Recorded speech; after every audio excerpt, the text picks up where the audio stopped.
think still he's probably the third or the fourth best driver in terms of odds, because Red Bull, they still have great cars, right? Sergio's a great driver, but he had not been in victory lane at this track, and he had not won races with regularity before this season. This is his second year at Red Bull. So Formula One, it's more so track position, qualifying, equipment, not a whole lot of passing, on-track action, not the beating and the banging and the rubbing like we're used to and accustomed to seeing here in America with NASCAR.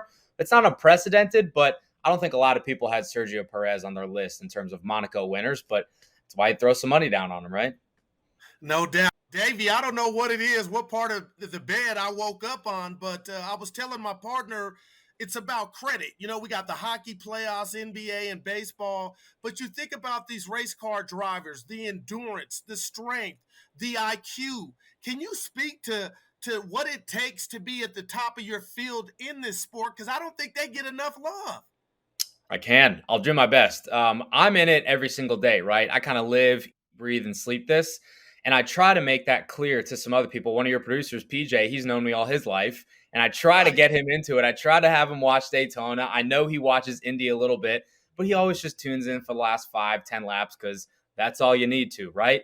But what I'm trying to have people understand is that 500 miles is no easy feat. 600 miles tonight in NASCAR is no easy feat. Running around the tight confines in the streets of Monaco is no easy feat. You can watch it for a lap and say, oh yeah, that's pretty hard, and then turn it off. But while you turn off the channel, they're still going at 110%, right? So it's so hard mentally and physically to stay up on your game, to not get mentally exhausted and to not get physically exhausted either. I know it's a picture-perfect day in Indianapolis right now, but these guys, they're going to be going 235 plus mile an hour into all four corners for 500 miles all afternoon. And after it, if you win, you get a nice cold glass of milk. So the fact that these guys are going to be doing this for that long, that fast, there really needs to be more respect paid to that. And I think that has happened over time, especially with the Indy 500, because of how big of an event it is in sports, not just motorsports. But to your point, I agree. I think that these guys don't get enough credit for what they do.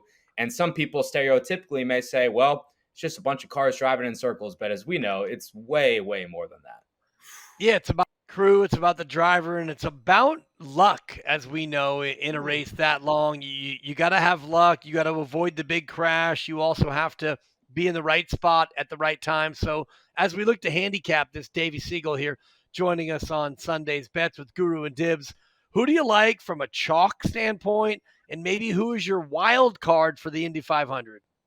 From a chalk standpoint, I'll probably go with the pole sitter, Scott Dixon. I've been to the Indy 500 once in 2008. I was just a wee little lad, but I remember that day because Scott Dixon won the race.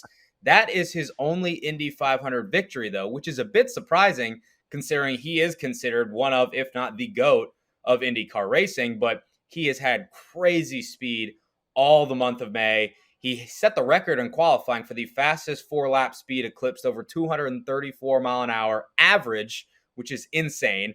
And he's starting on the pole, so he's got the best track position, right?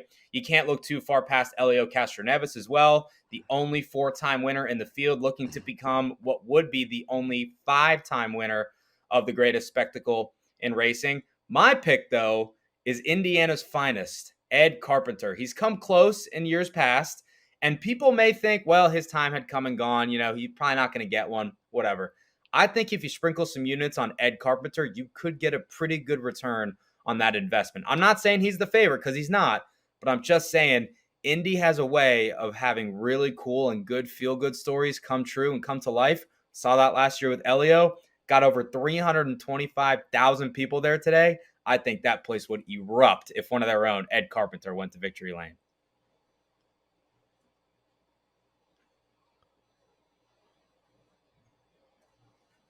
It's absolutely fantastic.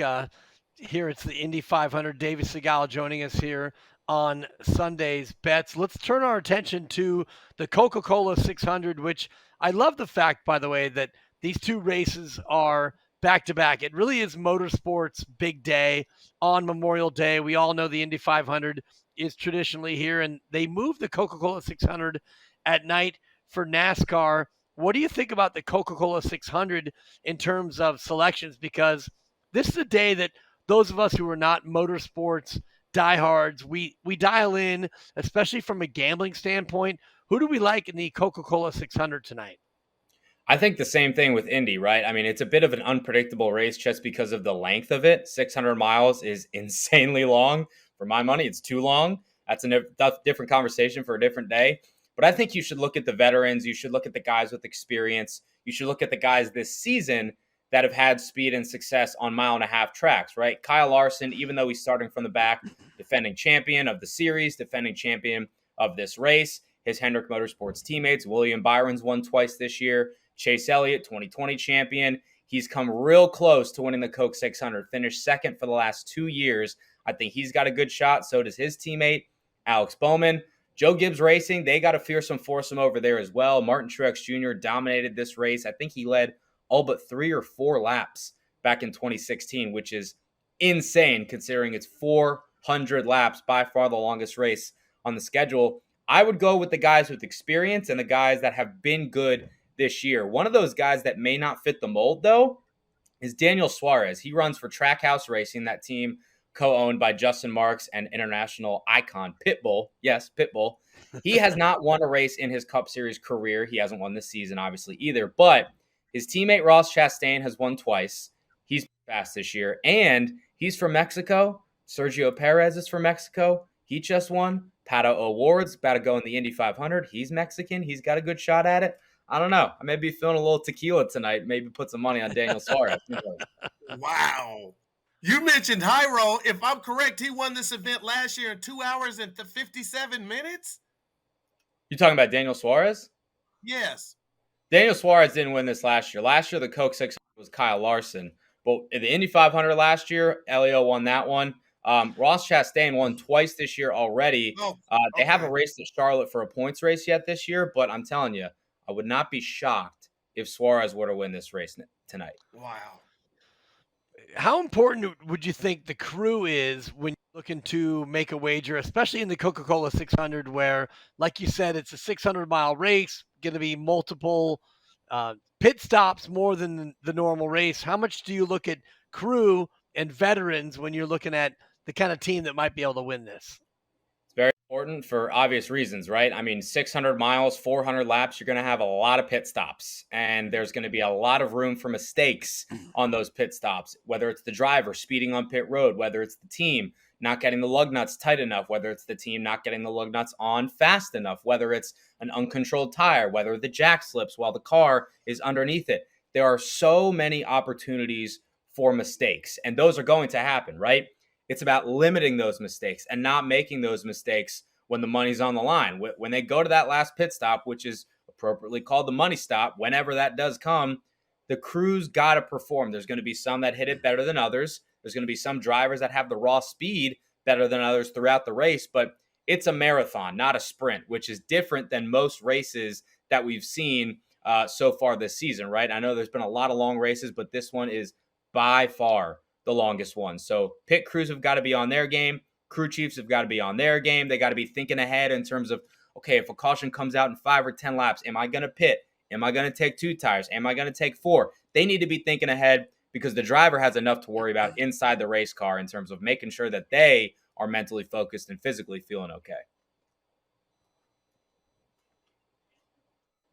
It's Sunday's Bets here with Guru and Dibs, and we're talking about motorsports with Davey Segal here, producer and motorsports host for Sirius XM Radio. I do want to go back to the Indy 500 for just a moment when we talk about the sort of race based on the climate we're looking at today. What are the track conditions?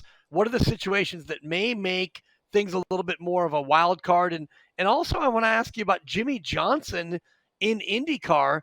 That one caught me off guard. I thought Jimmy Johnson was retired.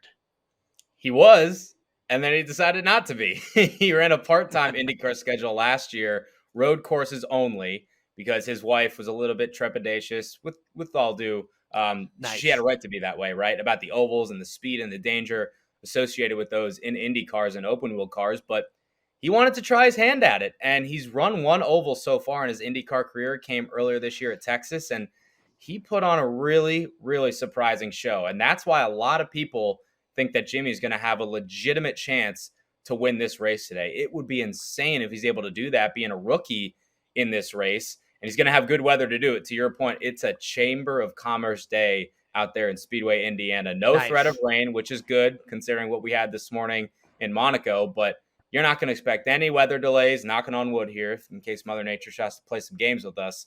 The fans there, I hope they brought their sunscreen because they're going to be baking in the sun. But we'll see if Jimmy Johnson can get that up front and keep it up there, because it's about where you finish, not where you start, obviously. What are the skills? Just one more for Davey Segal, who joins us here on Sunday's Bets. But what's the transitional sort of skill set needed to go from NASCAR to IndyCar? It's a great question, and it's one that's been explored and it's been tried, but it's hard to put, a definitive definition on that, because we've seen it tried before with success. We've seen it been tried before with not a lot of success. And I don't think that the answer yet we have for Jimmy Johnson. We've seen open wheel guys go from IndyCar to NASCAR, Formula One to IndyCar, NASCAR to IndyCar. All these different things happen. And I love the crossover of motorsports and those specific disciplines. But the differences are vast. I mean, I hate saying NASCAR race cars are heavier. They don't have as great brakes. There's more team aspects associated with it from an on-paper perspective. Indy cars are extremely light, way lighter than heavy NASCAR stock cars. You still have pit stops, but the choreography of them is a bit different. And the tracks that they race on are also different as well. IndyCar races about a third on street courses, a third on road courses, a third on ovals.